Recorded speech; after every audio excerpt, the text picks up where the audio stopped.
Sahabat mahasiswa cendekiawan muda berbakat, pendukung dan pelopor kemapanan dan dedikasi masa depan yang gemilang.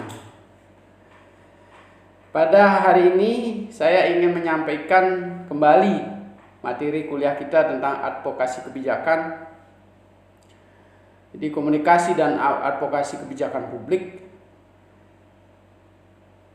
yang saya jelaskan tempo hari bahwa advokasi kebijakan publik merupakan tindakan-tindakan yang dirancang untuk merubah kebijakan-kebijakan tertentu yang barangkali tidak sesuai dengan kepentingan umum. Menurut pendapat ahli, menurut masyarakat, menurut pendapat media, atau senyatanya memang tidak mampu untuk menghasilkan sebuah perubahan di dalam masyarakat. Jadi penting kiranya hal ini bisa dilakukan kalau seseorang itu atau beberapa ahli itu memahami tentang bagaimana melakukan negosiasi atau menyuarakan, memperjuangkan aspirasinya melalui berbagai kemampuan di bidang komunikasi. Advokasi kebijakan ini merupakan upaya sebagaimana kita bisa mengingatkan dan mendesak negara atau pemerintah ataupun orang-orang yang terlibat di dalam membuat kebijakan tersebut agar mereka secara konsisten bertanggung jawab untuk bisa melindungi kepentingan-kepentingan umum, dapat mensejahterakan seluruh warganya dan tidak memihak pada kelompok-kelompok tertentu saja yang dalam kegiatannya nanti akan banyak keluar dari kepentingan untuk memajukan kesejahteraan umum dan kepentingan-kepentingan masyarakat banyak. Tetapi ide dan gagasan itu boleh saja sangat baik. Namun ketika kita berhadapan dengan beberapa pihak, maka dibutuhkan kemampuan dan kapasitas kita di dalam melakukan komunikasi. Dalam hal ini komunikasi tentang bagaimana mewujudnyanakan sebuah ide atau gagasan perubahan pada sebuah kebijakan, baik itu dalam bentuk perundang-undangan, baik itu dalam peraturan dari skala nasional sampai ke tingkat desa. Sangat sedikit orang yang bisa melakukan hal-hal tersebut. Meskipun kapabilitas mereka sebenarnya mampu dalam merumuskan ide-ide dan gagasannya melalui berbagai program kerja atau rancangan-rancangan keputusan-keputusan yang sangat penting. Tetapi apa daya kalau mereka tidak memahami bagaimana cara memperjuangkan atau melakukan negosiasi melalui komunikasi administrasi negara. Nah, ini sangat penting. Oleh sebab itu yang perlu diperkuat oleh teman-teman mahasiswa yang budiman dan berbakat ini adalah bagaimana sebenarnya kita melakukan komunikasi tersebut. Kasat mata kelihatan sangat mudah sekali kita berkomunikasi.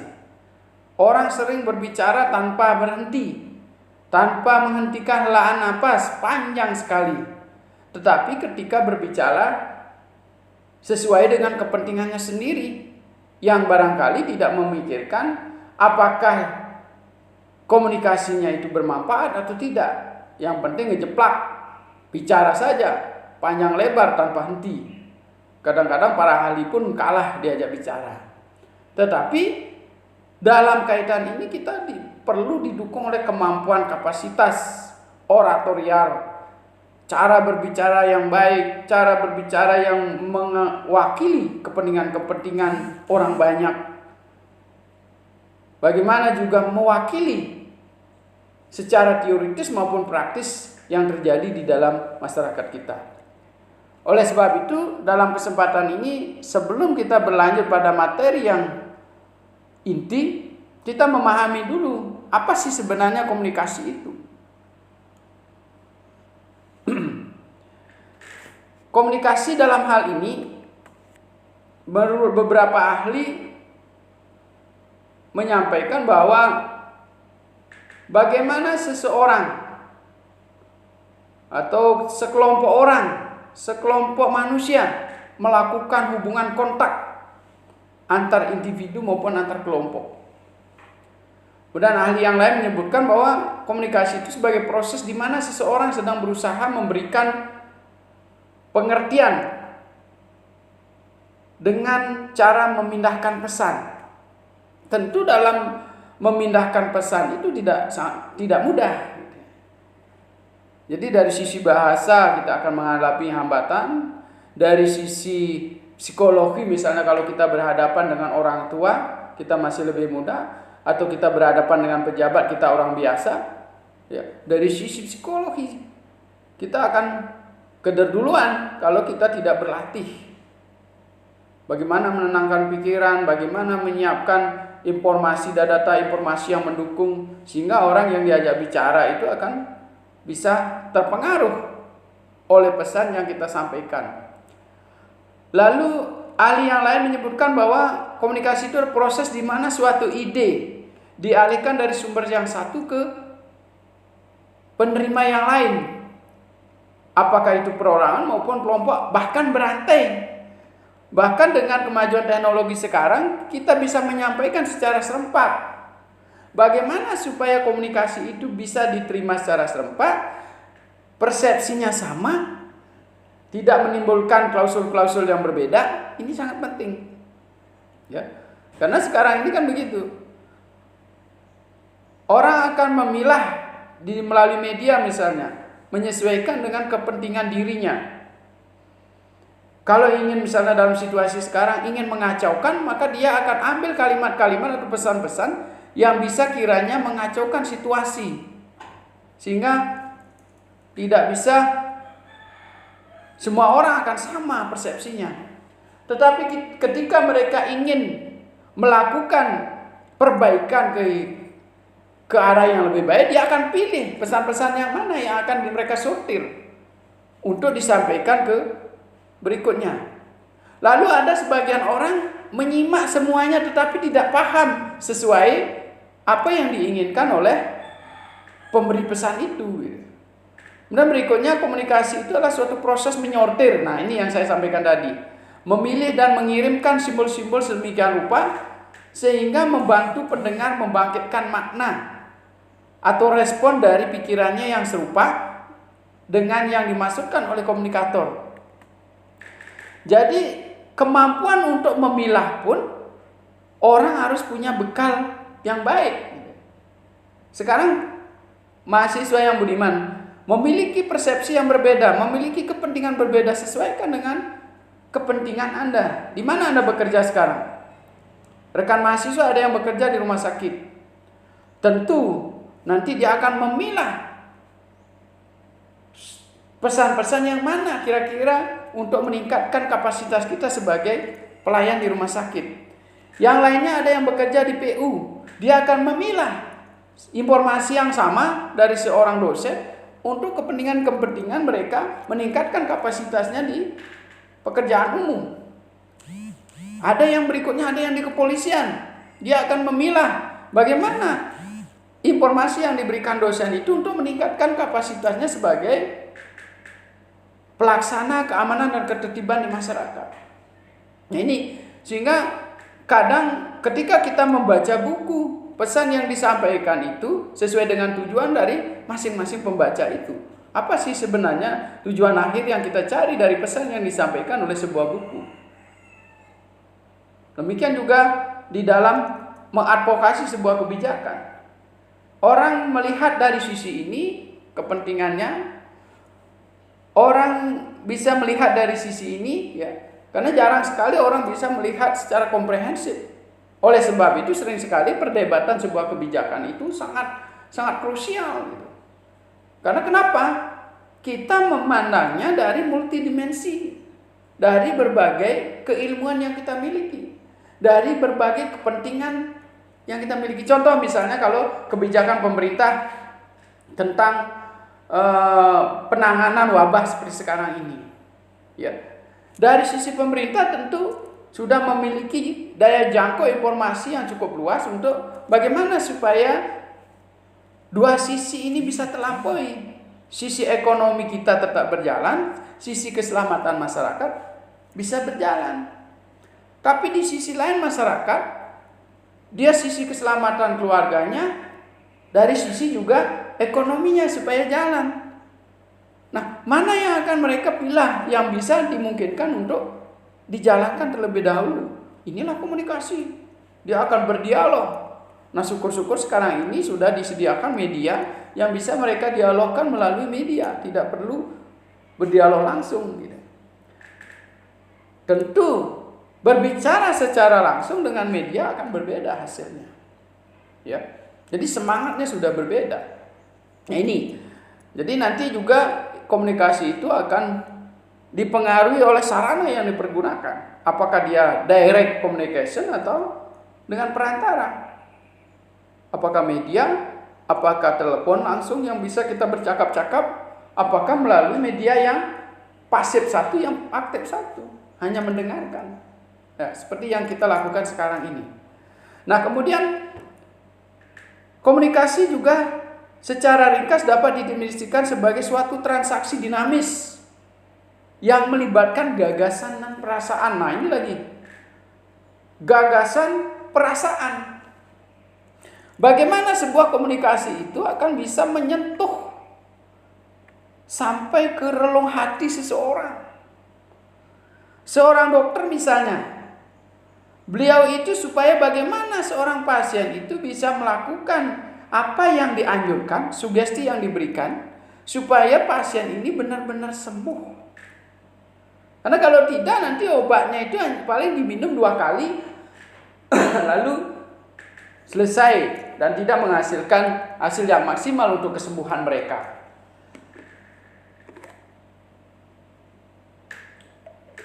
Selanjutnya, kita lanjutkan dengan tujuan komunikasi. Apa sih sebenarnya yang menjadi tujuan komunikasi itu sendiri? Yang pertama adalah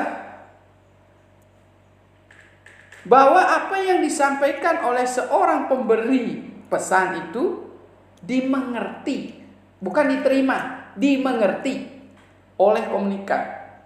Kalau diterima, iya. Sekarang saja Anda kirim di FB, apakah itu siaran langsung, apakah itu siaran ulang, atau status, semua menerima yang berteman dengan Anda. Atau di grup WA, semua yang di grup yang sempat membaca menerima. Tapi mengerti nggak? Ini pertanyaannya. Tentu nanti untuk bisa mengerti, kita akan melihat anggota grup kita siapa, audien kita siapa. Ya. Apakah levelnya pendidikannya sama? Apakah level pekerjaannya sama? Apakah kepentingannya sama? Apakah gaya bahasanya yang dipahami itu sama? Ini menjadi pemikiran kita sebagai seorang pengelola pesan pertama, yaitu komunikator itu sendiri. Nah, tugas komunikator adalah harus menjelaskan pesan utama dengan jelas dan sedetail mungkin. Tapi sekarang dengan media yang begitu canggih, bagaimana kita meramu pesan itu singkat, jelas, dimengerti. Kenapa? Karena semakin Anda tidak bisa efektif menggunakan bahasa atau media, maka cost kita semakin tinggi dan semakin membaur pengertiannya gitu. Sama dengan mahasiswa kalau menjawab soal itu, wah panjang-panjangin aja, nanti barangkali diantara jawaban itu kena gitu. Tapi sangat boros. Waktu yang diperlukan untuk memeriksa dosennya sangat banyak. Dan pemikiran dosen juga akan berpikir bahwa Anda itu adalah orang yang tidak efektif, tidak cerdas. Ya. Jadi singkat, jelas, sesuai dengan jawaban yang diinginkan oleh pertanyaan itu. Ya. Lalu yang berikutnya, orang lain bisa memahami sekarang. Setelah memahami, dengan kemampuan mendengar, kemampuan membaca, kemampuan memahami visualitas atau simbol-simbol, sehingga seseorang itu akan menyampaikan dengan benar pesan yang sudah didengar tadi. Ya. Seperti kayak sekarang kan banyak sekali edaran-edaran itu sambung menyambung disampaikan dari grup ke grup. Nanti yang berikutnya suka nomor 3-nya edarnya itu saja dicuplik diedarkan. Akhirnya menjadilah cuplikan-cuplikan informasi yang tidak karu-karuan gitu. Ya. Apalagi ditambahkan ya, sehingga sumbernya yang benar itu yang mana? Ya. Itu malah menjadi kegalauan, kekaburan dalam informasi. Maksud hati kita ingin memberikan batasan pada masyarakat supaya tenang, akhirnya menjadi sesuatu yang berdampak sebaliknya. Nah ini, lalu kemudian berikutnya supaya apa yang disampaikan dapat diterima oleh orang lain. Komunikasi serta pendekatan persuasif adalah cara agar sebuah gagasan mudah diterima oleh orang lain. Nah ini, ketika kita secara langsung, barangkali kita dari sisi mimik, raut muka, air muka, kemudian postur tubuh, orang akan lebih banyak memahami. Oh ini serius bicaranya. Oh ini tidak ada isinya. Tetapi ketika disampaikan melalui media, ada nggak cara-cara supaya dia lebih serius memahami? Barangkali nanti orang akan kalau menyampaikan suatu berita disertakan dengan sumbernya yang jelas, disertakan dengan data dan informasi yang benar, gitu. Kemudian disertakan pejabat-pejabat yang berbicara secara langsung dan sebagainya, ini untuk memperkuat bahwa informasi yang disampaikan dia itu adalah benar. Misalnya kalau Anda juga mengutip buku, Anda akan menyampaikan sumbernya dari mana, hasil penelitian dari mana, kapan dilakukan, apakah tahunnya sudah tahun 2000 atau belakangan ini. Karena situasi tahun 2000 dengan sekarang itu jauh sekali berbeda. Sama dengan kita melaksanakan di Bali adat istiadat, situasi zaman dulu orangnya masih sedikit. Kalau kita melakukan upacara adat itu dengan mengundang berpesta, masih mampu dijangkau. Tapi sekarang jumlahnya banyak. Keluarga saya sudah banyak sekali. Ya kan? Lalu kemudian ditambah lagi saudara-saudara, rekan kerja dan semua makin banyak. Apakah kita akan melakukan hal yang sama seperti dulu? Ya kan? Sehingga nanti kita akan semakin banyak data informasi yang kita miliki, pesan yang kita sampaikan seperti tadi untuk penyederhanakan bisa terlaksana dengan baik. Gitu. Jadi pesan-pesan ini sangat dipengaruhi bagaimana caranya penguasaan informasi yang kita miliki menjadi sangat vital di situ. Yang berikutnya adalah bagaimana menggerakkan orang lain untuk melakukan sesuatu sesuai dengan keinginan komunikator atau sesuai dengan keinginan pesan yang sudah dirancang sebelumnya. Tentu akan diikuti oleh contoh keteladanan, gitu ya. Misalnya ketika Anda menyuruh anak-anak kita tidak merokok, lalu Anda merokok, apa yang terjadi? Bahkan disuruh anaknya membeli rokok. Kalau Anda tidak menginginkan anaknya melakukan ibadah setiap hari, tapi Anda sendiri tidak beribadah, tentu tidak akan berjalan, tidak bisa akan tergerak. Kita menginginkan bahwa anak-anak menjaga kebersihan rumah, tapi bapak ibunya sendiri sembarangan membuang sampah. Ya. Lalu kita ingin supaya anak-anak rajin belajar. Ya. Kita ingin supaya anak-anak menjadi pintar. Yang kita sediakan medianya adalah PlayStation, game, kan tidak nyambung. Ya. Tidak nyambung komunikasi kita yang kita berikan. Kalau ingin belajar, media belajarlah yang kita berikan. Ya. Jadi sehingga apa yang kita pesankan itu gerakan kita sedemikian rupa sehingga pesan itu bisa dipahami dan bisa dilaksanakan oleh orang. Berikutnya kita lanjutkan dengan fungsi komunikasi. Apa fungsinya? Jadi barangkali nanti mahasiswa berkeinginan untuk meneliti apa sih sebenarnya fungsi komunikasi itu dalam meningkatkan misalnya kemampuan belajar siswa. Atau peran komunikasi dalam meningkatkan kualitas kerja pegawai. Atau peran komunikasi dalam meningkatkan motivasi keluarga miskin. Atau meningkatkan motivasi untuk keluarga berencana dan sebagainya. Banyak hal yang bisa kita cermati. Tetapi komunikasi yang bagaimana yang harus kita teliti? Itu komunikasi yang menghasilkan perubahan yang benar-benar di dalam masyarakat. Jadi tidak sembarangan kita mengambil judul peran komunikasi, tetapi di kantor itu tidak ada hal-hal yang pantas untuk kita unggulkan. Bisa saja nanti pimpinannya bagus komunikasinya, lalu mendapatkan penghargaan tentang kinerja dari kantor itu, ya, prestasi-prestasi kantor, prestasi-prestasi organisasi, pegawainya mendapat promosi baik di tingkat nasional, di tingkat daerah maupun tingkat nasional, mendapat penghargaan di situ akibat dari sistem komunikasi yang dibangun. Baru kita teliti. Kalau tidak, kalau sama saja seperti kantor-kantor lain, ya tidak usah kita teliti. Tidak ada hal yang menarik untuk diteliti. Atau sebaliknya buruk sekali.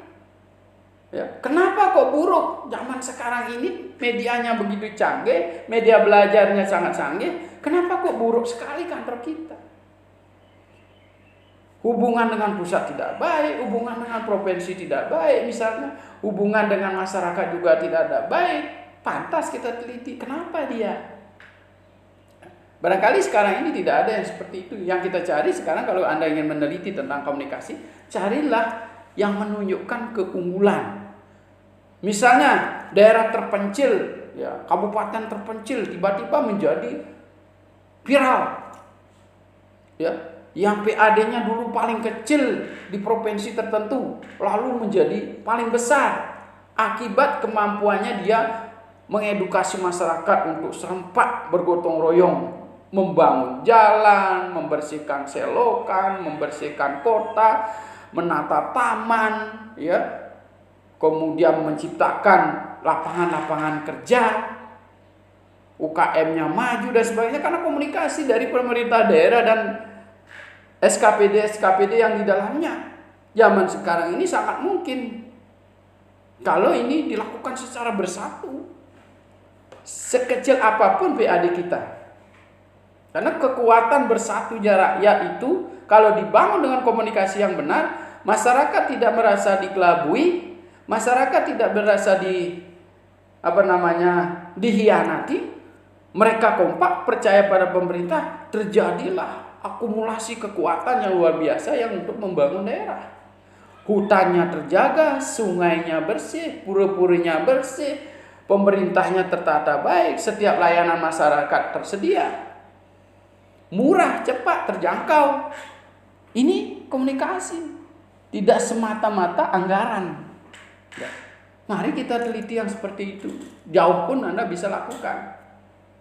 Jadi studi banding kita beberapa hari kita lakukan penelitian di situ. Kenapa sih kok bisa maju? Padahal wilayah kita misalnya sangat luas, kok tidak bisa maju? Daerah pertanian kita cukup baik, tetapi kenapa tidak maju? Penduduk kita terpaling banyak. Bahkan pinter-pinter, ya, pinter-pinter di tempat lain bisa menjadi pejabat. Kenapa di daerah tidak bisa membangun daerah sendiri? Nah ini yang perlu kita cermati ketika kita meneliti sebuah komunikasi. Lalu berikutnya, sebagai informasi, ya.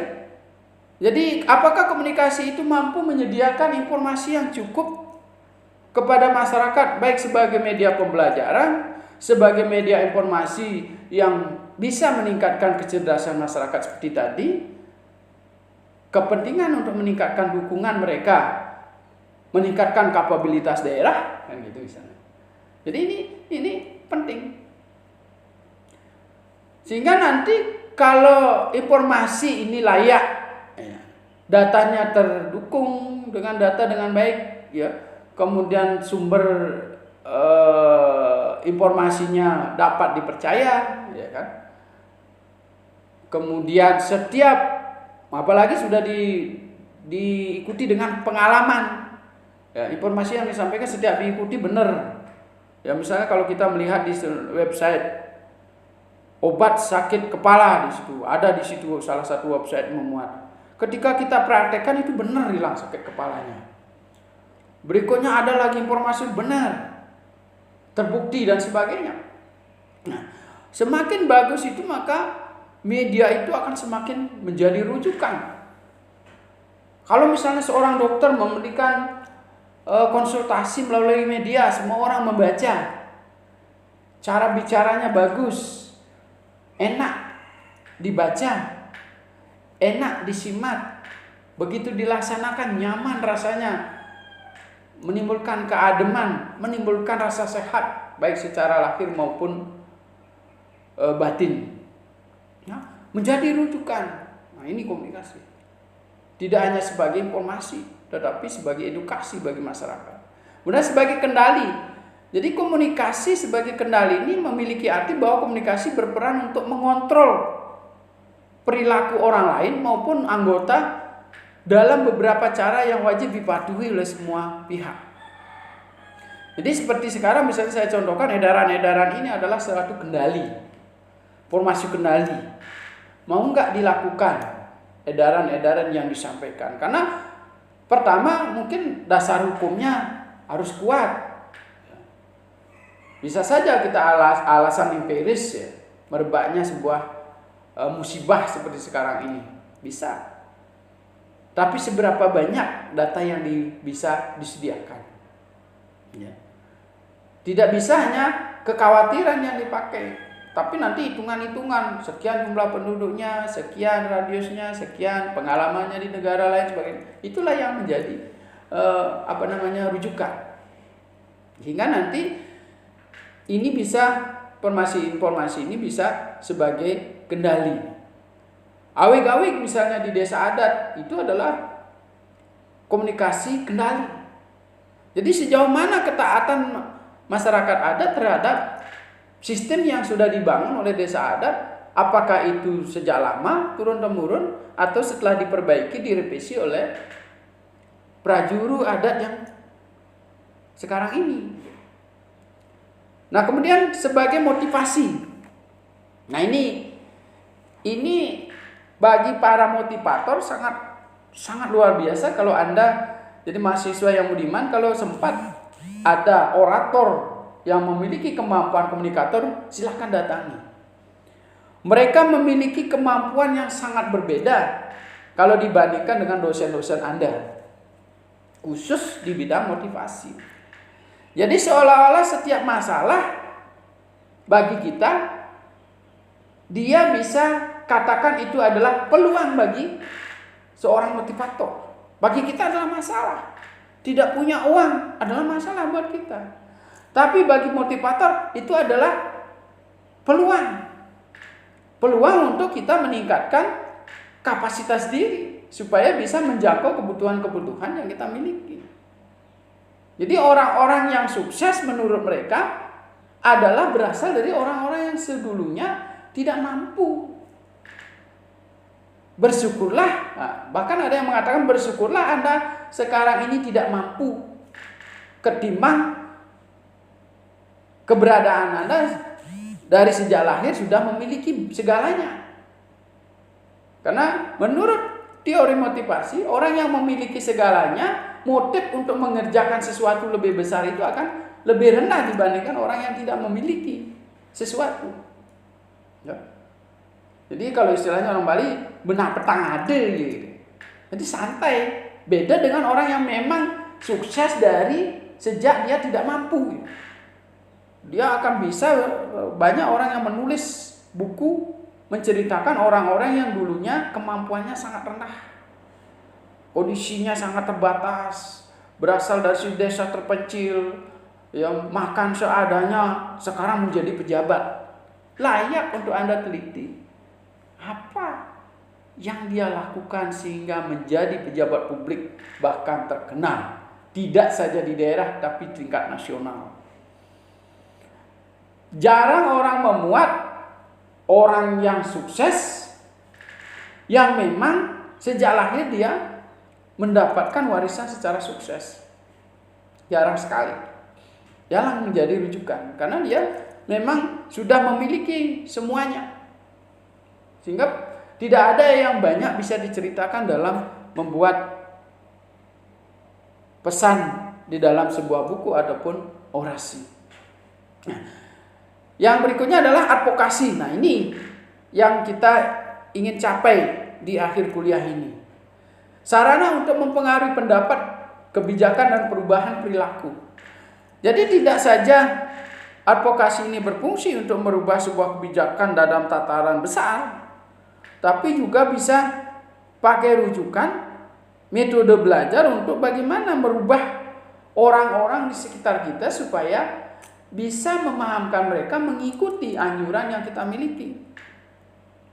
Yang tentunya notabene akan mengarah kepada kebaikan.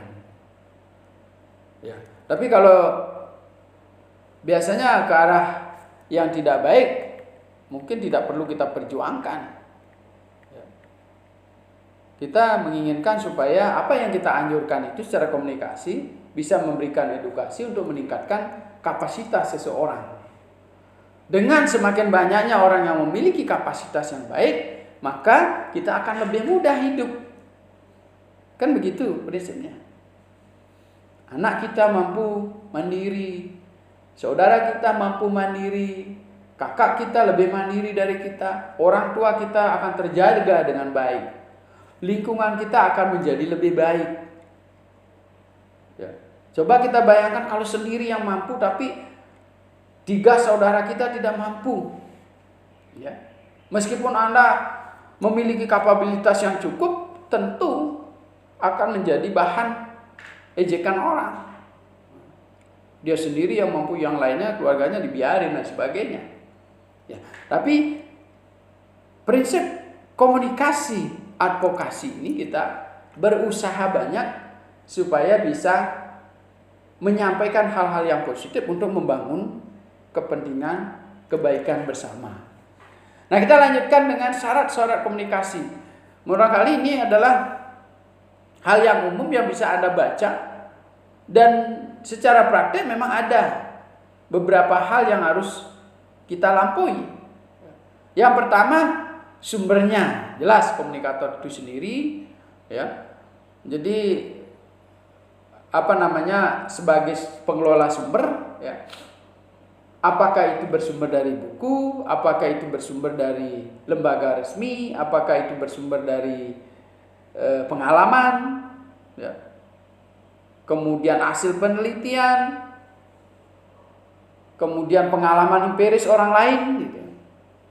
Tentu yang bisa mempengaruhi orang adalah hal-hal yang memang secara rasional bisa dipraktikkan, bisa dirasakan dengan hati, dan mudah melakukannya. Jadi rasional saya maksud di sini adalah sesuai dengan kapasitas dan kemampuan mereka. Jadi kalau Anda bicara dengan orang yang kemampuannya 50, itu jangan bicara pada tataran kita kemampuannya di atas 50, bahkan mungkin 1000. Itu sudah di luar jangkauan nalar mereka. Boleh saja Anda bicara seperti itu, nanti kalau Anda bisa melampaui seperti ini, seperti ini. Karena apa? Karena saya dulu kemampuan saya juga 50. Nah, sekarang kondisi real sekarang saya sudah mencapai 1000. Caranya seperti ini, saya tempuh sekian tahun. Dengan kemampuan teknologi sekarang dibantu oleh teknologi, kemungkinan besar Bapak akan lebih cepat dari saya. Yang penting didukung oleh kemauan keras. Inilah sugesti-sugesti ini yang sangat dipentingkan dalam advokasi. Ya. Contoh lain misalnya kalau Anda sebagai sales, misalnya sales penjual sabun, sabun apalah mereknya gitu ya. Jadi kalau Anda tidak pernah memakai sabun itu sendiri, jangan ngecap menjual tentang sabun itu. Jadi kita harus rasakan sendiri, memakai sabun itu sendiri. Sumbernya adalah pengalaman. Jadi ternyata setelah kita pakai, kulit kita halus, nyaman, sejuk, tidurnya nyenyak gitu. Terus ditanya berapa tahun Bapak memakai? Saya fanatik, sudah hampir 5 tahun sekarang saya pakai, tidak pernah saya ganti. Dan satu keluarga saya, misan saya juga pakai, sampai seperti itu cerita kita. Dan benar nyata adanya. Nah ini, sehingga nanti orang akan berbondong-bondong mencoba. Tapi kalau Anda tidak memakai, berarti sumber yang kita pakai itu sangat lemah. Nah kemudian yang berikutnya adalah komunikator sendiri. Apakah komunikator ini memiliki kemampuan berbicara dengan baik? Memiliki kemampuan memahami media apa yang tepat dipakai? Memahami media apa yang sekarang dia gunakan. Seperti sekarang misalnya melalui audio. Jadi kalau melalui audio saya berbicara seolah-olah Anda berada di depan saya. Gimana caranya? Ya, tetap saja kita bersemangat kan gitu. Jangan lantas begitu kita bicara sendiri seperti ini loh gitu, seolah-olah tidak ada orang di depan kita. Itu salah satunya. Apakah Anda ingin bicara lewat radio? Seolah-olah banyak pendengar yang ada di sekitar kita.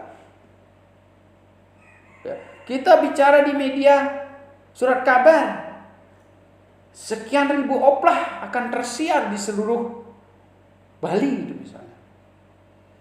Bicara lewat WA, jutaan orang. Kalau bisa bila perlu berbahasa Inggris. Sehingga tidak hanya jangkauan nasional, juga bisa menjangkau dunia internasional.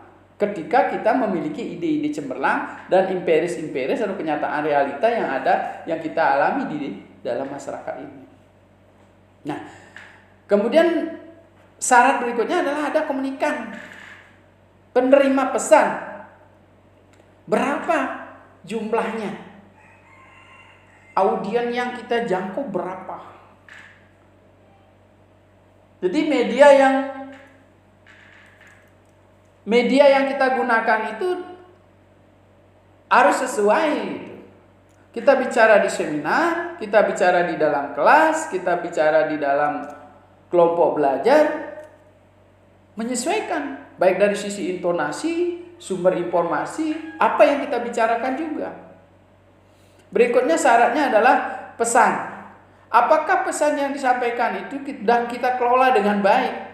Data-datanya tercukupi, kita sambungkan dengan sumber-sumber informasi dari mana. Kalau sekarang misalnya kita linkkan, kalau kita pakai media website kita linkkan, ini sumber-sumbernya dari sini, kita baca dari sini, kita baca dari sini, sehingga mereka akan merunut sumber-sumber itu. Kalau hasil penelitian juga kita bisa linkkan, karena sekarang semua online. Kalau masalah kesehatan kita linkkan dengan informasi-informasi dari dokter-dokter terkenal. Ya, sehingga nanti pesan itu menjadi sangat baik. Kalau bicara dalam buku, rujukannya jelas, hasil penelitian di mana dan sebagainya. Termasuk juga bicara di seminar. Dosen bicara di kelas, rujukannya jelas, hasil penelitian di mana. Buku-bukunya baru, hasil penelitiannya yang baru. Meskipun rujukan lama bukunya, karena sumber-sumber teori itu semua bukunya lama-lama. Tapi masih dipakai sampai sekarang. Diperbarui dengan hasil penelitian. Inilah yang harus memperkuat. Apakah teori itu masih relevan saat ini, yang misalnya tahun 1887 itu misalnya. Ya, seperti teorinya Weber misalnya, Wilson misalnya. Apakah relevan? Nah, sekarang didukung oleh hasil penelitian. Oh, masih relevan. Oh, ada penelitian baru yang menolak. Diperkuat, di bagian mana ditolak? Barangkali tidak semua teori bisa ditolak oleh hasil penelitian yang baru. Nah, kemudian salurannya yang kita pakai. Apa saluran yang kita pakai?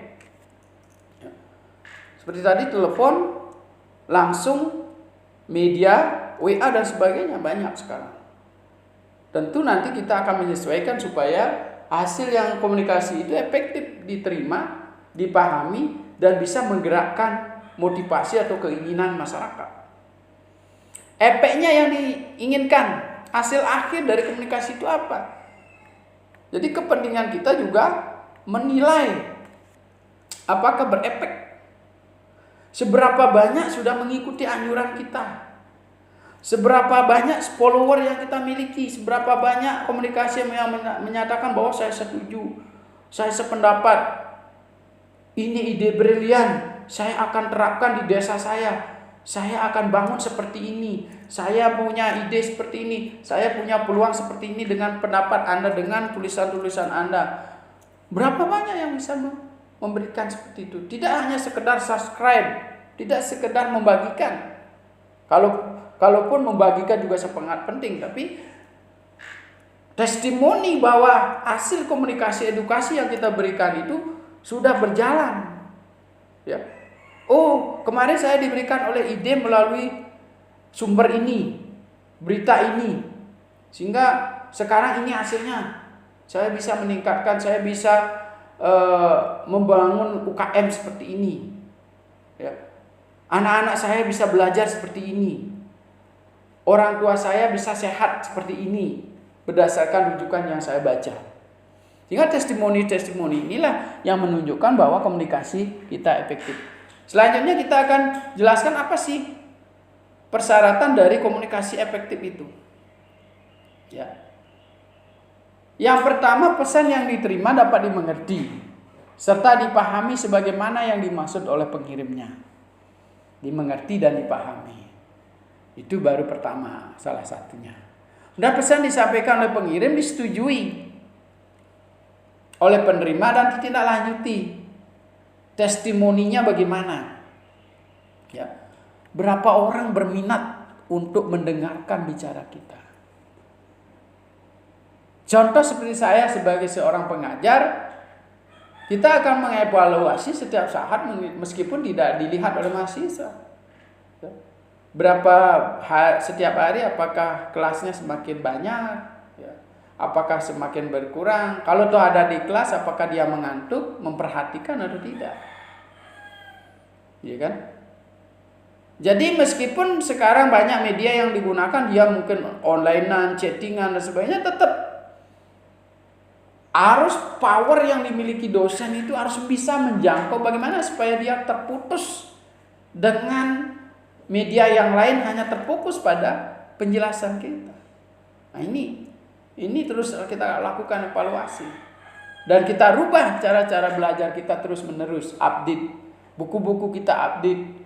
Sumber-sumber penelitian yang kita baca terus ditambah, dikembangkan. Kita sendiri meneliti. Masuk ke desa-desa, masuk ke ranah-ranah kantor pemerintah kalau kita administrasi publik. Ya, masuk ke masyarakat, ke pemberdayaan masyarakat, ke bagian-bagian perencana pembangunan, ke bagian-bagian pembuat kebijakan publik, ke media massa, ke orang-orang politik. Sehingga kasanah yang dibangun dalam suasana belajar dosen itu semakin baik. Baca referen hasil penelitian baik di negara maju maupun di negara berkembang. Ya. Sekarang kan sangat mudah sekali, biarpun berbahasa Inggris, Anda tinggal, tidak ada alasan kita tidak bisa bahasa Inggris. Di situ sudah ada terjemahannya. Oh ini kira-kira bagus nih. Banyak orang menyitir kalimat-kalimatnya, apa sih artinya, tinggal masukkan ke terjemahan Google, dapat jawabannya di situ. Meskipun kadang-kadang kacau, tapi ada kunci-kunci inti yang bisa kita lihat di situ. Tapi sebaiknya kita sedikit mengerti bahasa Inggris secara pasif. Sehingga pengetahuan kita untuk berkomunikasi menjadi sangat up to date. Lalu yang ketiga adalah tidak ada hambatan yang berarti untuk melakukan apa yang seharusnya dilakukan untuk menindaklanjuti pesan itu. Jadi penerima pesan itu ketika melaksanakan hasil komunikasi itu kita tidak ada hambatan yang berarti. Jadi kita bisa melaksanakan dengan mudah, tutorial sifatnya misalnya. Tutorial ya. Jadi kalau kita membuat kandang sapi misalnya. Pertama ini harus disiapkan ya. Luasnya berapa membutuhkan atapnya, berapa membutuhkan tiangnya dan sebagainya, jelas di situ. Sehingga orang mudah mengikuti. Ya. Atau Anda masuk ke website orang, ingin daftar menjadi anggota di situ. Di situ ada petunjuknya. Anda buka websitenya, Anda membuat akun, Anda harus punya email, Anda harus punya password, lalu masukkan ini, KTP Anda dan sebagainya. Jelas di situ bisa diikuti secara mudah. Itulah sehingga apa yang kita pesankan, karena biaya untuk membuat sistem online itu sangat besar. Sangat rugilah kita kalau justru membuat bingung masyarakat pengguna. Semestinya kita membuat pekerjaan kita semakin sederhana, nanti malah kita sebagai operator setiap hari bahkan tengah malam ditelepon ketika ada mahasiswa mendaftar itu misalnya. Buatlah petunjuk yang sederhana, diikuti oleh kapasitas bandwidth dari website kita kuat. Nggak cepat kita bisa mengupdate data, mengeprint hasil pembayaran dan sebagainya, pendaftaran ulang dan sebagainya, cepat. Ya.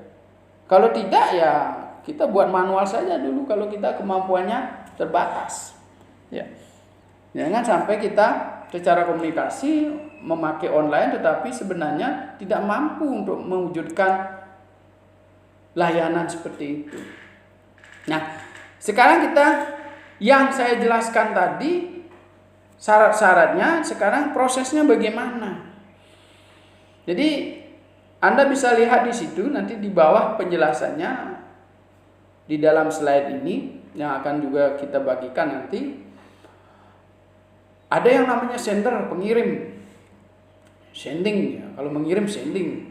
Orang yang mengirim sender. Encoding itu mengelola pesan. Ya, encoding itu merubah pesan yang dulunya datanya satu buku tebalnya supaya menjadi ringkas, bisa disampaikan dalam satu media, satu halaman. Kalau disampaikan melewat audio visual, bisa disampaikan dalam waktu 1 menit. Sehingga WA bisa menerima, Instagram bisa menerima. Buatlah seringkas mungkin supaya orang mudah membaca. Semua media bisa terlampaui. Ya. Jadi itu ya encoding, lalu menjadi sebuah pesan yang bisa diterima oleh semua kalangan. Kalau kita sampaikan lewat audio visual ini, semua kalangan bisa menerima. Jadi anak SMA pun mendengarkan pembicaraan kita paham. Tidak hanya orang kuliahan kan gitu. Jadi media yang kita sampaikan, yang kita pakai juga berpengaruh ketika kita mengelola pesan itu. Ketika kita ingin menyampaikan pesan itu. Lalu sebelum sampai ke komunikan atau receiver penerima, ada proses decoding namanya. Jadi seberapa banyak pesan itu bisa masuk ke komunikan ini dikelola.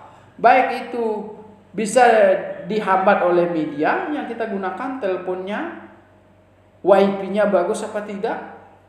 Ya, sehingga saya menyampaikan audiovisual ini dengan mahasiswa yang ada di berbagai tempat itu tentu masuknya akan berbeda. Mungkin nanti audiovisualnya putus-putus, tergantung sinyalnya. Gitu. Kalimat yang putus-putus itu akan mempengaruhi daya terima otak mereka. Encoding di dalam otak mereka akan berubah. Beda dengan orang yang penerimaannya secara plunge, lancar. Ya. Jadi yang bandwidth-nya bagus, WiFi-nya bagus, kuotanya besar. Beda, nanti dia akan cepat, apa yang saya sampaikan cepat diterima, tapi belum tentu memahami. Ya.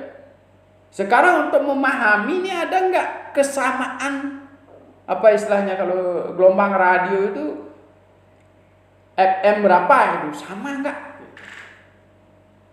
Orang yang mendengarkan ini satu ilmu apa enggak?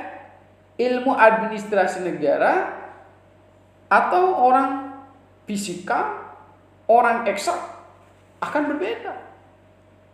Ya. Jadi kalau orang eksak menerima cara bicara kita ini, wah ini hanya bicara saja ini. Tapi sebenarnya itulah inti persoalan kita ketika menyampaikan pesan itu. Mampu nggak dikelola dari pemahaman atau pengetahuan-pengetahuan sederhana sampai ke tingkat yang lebih mapan di bidang pengetahuan untuk menyerap sebuah informasi. Nah, semua itu sudah tersedia, berproses sedemikian rupa, lalu nanti akan ada respon dari receiver itu sendiri. Apakah itu dia akan menindaklanjuti sebagai gerakan moral? Apa yang dipesankan itu akan dilakukan, lalu hasilnya disampaikan kembali kepada sender itu. Atau dia mengetok tularkan lagi, saya berdasarkan informasi dari sumber ini, saya menghasilkan seperti ini. Secara ekonomi saya mengalami peningkatan, secara kesehatan keluarga saya seperti ini. Ya, tentu apa yang hasil-hasil baiknya juga akan tersampaikan, itu lebih banyak berpengaruh. Atau sebaliknya, ketika kita menerima informasi setelah dilaksanakan, terjadi hal yang berbalik, juga akan sangat berpengaruh terhadap penerima pesan lainnya. Oh, jangan dah beli sesuatu di situ, ternyata barangnya palsu dan sebagainya. Janganlah, uang saya tidak kembali, barangnya tidak sesuai dan sebagainya. Ini justru membunuh. Ketika kita menggunakan media, misalnya kita jualan online, akan membunuh. Apa yang kita jual itu menjadi bumerang ketika kualitas barang kita tidak sesuai. Runtuh, kita tidak akan ada yang membeli. Testimoninya jelek.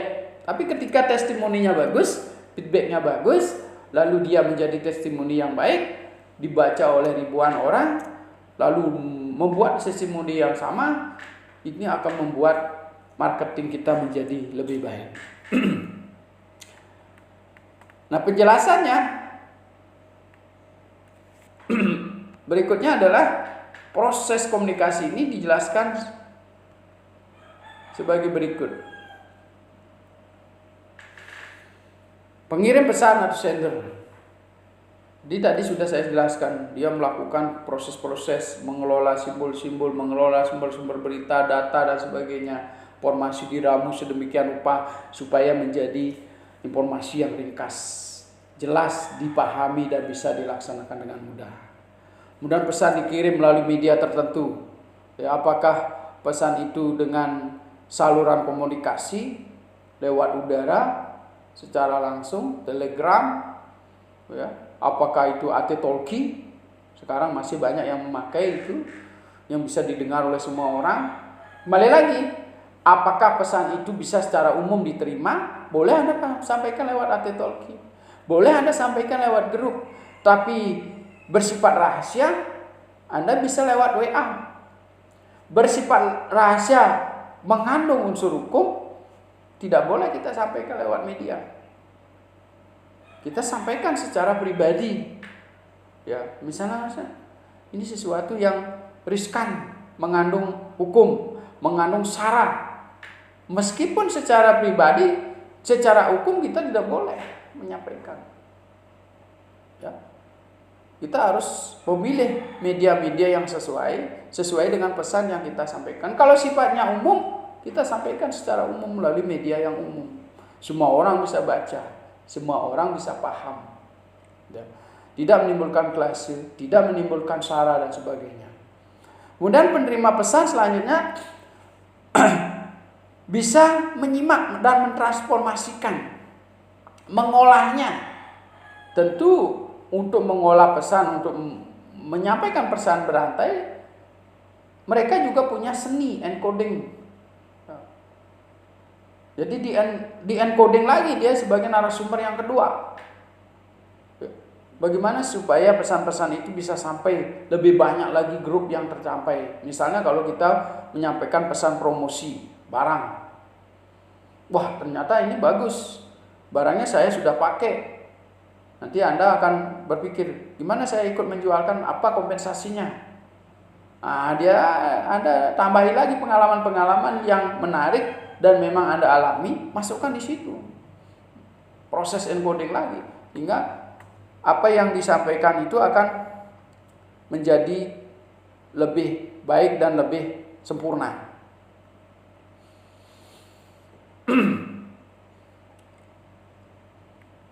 Nah, selanjutnya ini penjelasan yang berikutnya, penerima pesan ya. Jadi penerima pesan kita pahami bahwa audiennya, kalau kita melalui media massa, kita pikirkan bahwa audiennya itu bervariasi dari umurnya yang paling muda sampai tua, dari orang ekonomi lemah sampai pebisnis kuat. Ya, karena nanti pilihan-pilihan berita pasti ada yang sama. Gitu. Meskipun orang yang ekonomi lemah pasti ada kesukaannya di bidang jualan pertanian misalnya. Sampai kepada tingkat pebisnis yang kalibernya nasional. Misalnya bicara tentang perikanan, pasti dari orang yang lemah kemampuan ekonominya sampai pebisnis besar, termasuk juga pemerintah, dari kalangan unit desa sampai ke tingkat pusat. Pasti tertarik dengan berita itu. Bagaimana mengelola supaya informasi yang kita kelola itu bisa diterima di semua kalangan dengan mudah. Kemudian timbul umpan balik. Jadi komunikasi itu tidak satu pihak. Kita anggap komunikasi ini efektif kalau Anda membuat sebuah website, ada yang membaca, ada yang memberikan umpan balik, ada yang memberikan perbaikan, ada yang memberikan usul. Kalau tidak ada, berarti apalagi dibuka-buka saja apakah informasi yang kita berikan diterima atau tidak, bagus apa tidak, sehingga kita tidak punya perbaikan terus. Ya. Jadi itu yang kita inginkan. Ada nggak yang melaksanakan? Testimoninya ada nggak? Sehingga kita berani merencanakan sesuatu yang lebih besar kalau kita berbicara soal marketing sebuah produk. Ya. Meskipun mereka beli, tapi setelah membeli, ada nggak testimoninya? Kalau tidak ada, kita tanya setelah dia membeli, bagaimana Pak? Produk saya sudah digunakan apa tidak? Oh sudah, lalu bagaimana pengalaman Bapak? Oh bagus, begini-begini. Tolong Pak tulis sebagai testimoni. Caranya di situ kasih panduan mereka untuk menulis di rubrik yang kita buat. Ya, sehingga nanti semakin banyak testimoni, marketing kita semakin besar. Kemudian potensi terjadi hambatan. Jadi secara teori baru kita melempar melalui media, kita sudah tahu secara teori. Kalau pakai telepon apa hambatannya, kalau kita bicara secara langsung apa hambatannya, kalau kita pakai media mengajar sebagai dosen apa hambatannya. Mengajar mahasiswa 5 orang, mengajar mahasiswa 20, 60 sampai 80 apa hambatannya? Itu berbeda-beda.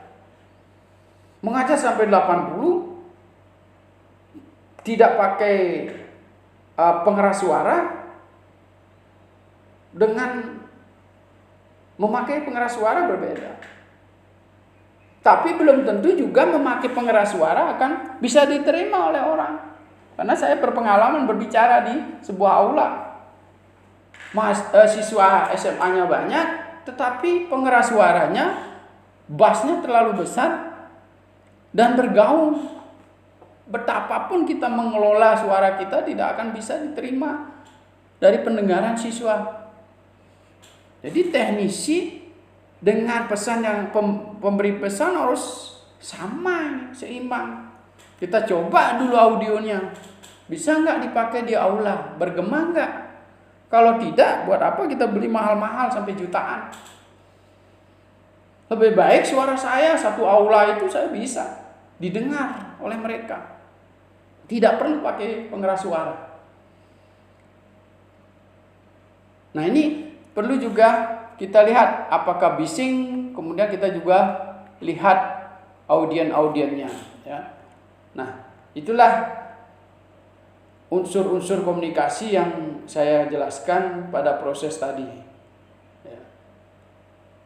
Jadi bagaimana supaya teman-teman bisa mempersiapkan memahami sebagai narasumber, kemudian sebagai pengelola pesan, dan kita juga harus memahami komunikannya siapa yang kita ajak bicara, sarana yang kita gunakan. Kemudian di akhir itu ada proses, ya, proses yang harus dilalui oleh pendengar. Ada istilahnya decoding. Ya, seberapa banyak bisa disimak, pengetahuannya tentang apa. Jangan lantas kita punya audien petani, tapi kita membicarakan soal industri melulu misalnya. Tapi bagaimana industri itu dikaitkan dengan pertanian, baru mereka akan tertarik untuk datang. Jadi proses decodingnya atau pengelolaan ininya pasti lebih mudah. Jadi kita harus juga apa sih yang sebenarnya kita cari di dalam komunikasi itu? Respon misalnya, feedback. Respon misalnya kita bisa lihat secara langsung.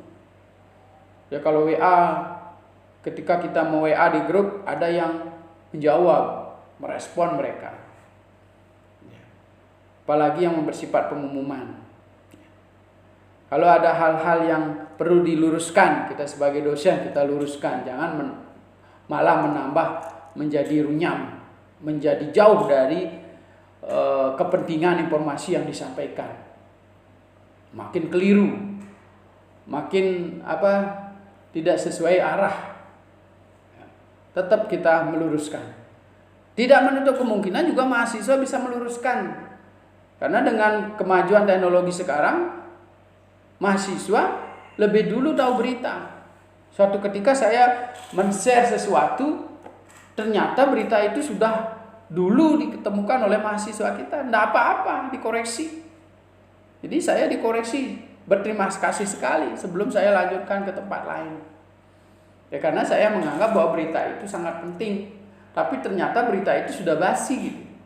Meskipun tidak melanggar hukum. Tapi sudah kedaluarsa.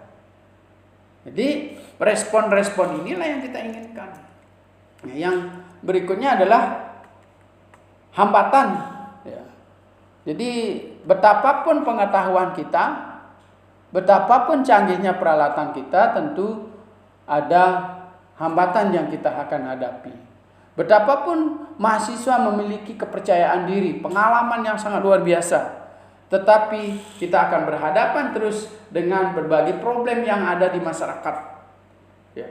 Dengan berbagai latar belakang budaya, dengan berbagai macam latar belakang adat istiadat, pengetahuan, ya. Kemudian ada juga ide, gagasan, bahkan ideologi yang perlu kita pahami, yang membuat kadangkala kita meluruh mengikuti cara komunikasi mereka supaya bisa diterima di dalam komunikasi kelompok ataupun dengan masyarakat tersebut. Baiklah, demikian yang bisa saya sampaikan. Mudah-mudahan sahabat mahasiswa terpelajar bisa memahami bagaimana kita berkomunikasi dengan baik. Secara teori kita bisa jelaskan secara gamblang, tetapi marilah berpraktik berkomunikasi yang benar itu yang terus kita sampaikan, kita pelajari melalui learning process dengan mencoba dengan berbagai level pengetahuan orang, berbagai level kedudukan orang, berbagai level situasi yang dihadapi oleh orang, ya, termasuk bahasa, termasuk juga kalau di Bali itu sorsinggih, ya, bahasa halus maupun bahasa yang biasa. Sehingga semakin sering kita melakukan latihan-latihan ini, termasuk juga saya sebagai dosen, kepentingan melakukan pengabdian dengan masyarakat, penelitian di masyarakat adalah untuk meningkatkan kapasitas kita. Saya adalah manusia yang tidak sempurna, tentu secara teori bisa saya jelaskan, dalam praktik tentu tidak seperti yang saudara bayangkan. Berarti enak, fleksibel, selalu gembira, selalu menyenangkan, belum tentu. Tapi proses pembelajaran yang terus-menerus ini akan semakin baik. Tentu yang kita pelajari adalah bahasa-bahasa yang dianggap masyarakat itu lebih baik. Kalau misalnya harus berbahasa halus, itu lebih baik kita pelajari bahasa yang dikatakan halus. Kalau kita memakai bahasa yang benar, lebih baik kita gunakan bahasa Indonesia yang benar. Rekan mahasiswa yang berbahagia, di akhir ini saya ingin menyampaikan satu tugas. Bagaimana Anda bisa menjelaskan? Yang pertama adalah proses komunikasi efektif. Yang kedua, unsur-unsur dari komunikasi efektif melalui bahasa yang saudara miliki dengan pemahaman yang saudara miliki. Baik itu berdasarkan rujukan maupun pengalaman-pengalaman yang saudara-saudara alami. Sekian, semoga bermanfaat. Selamat melakukan tugas dan sukses selalu. Terima kasih.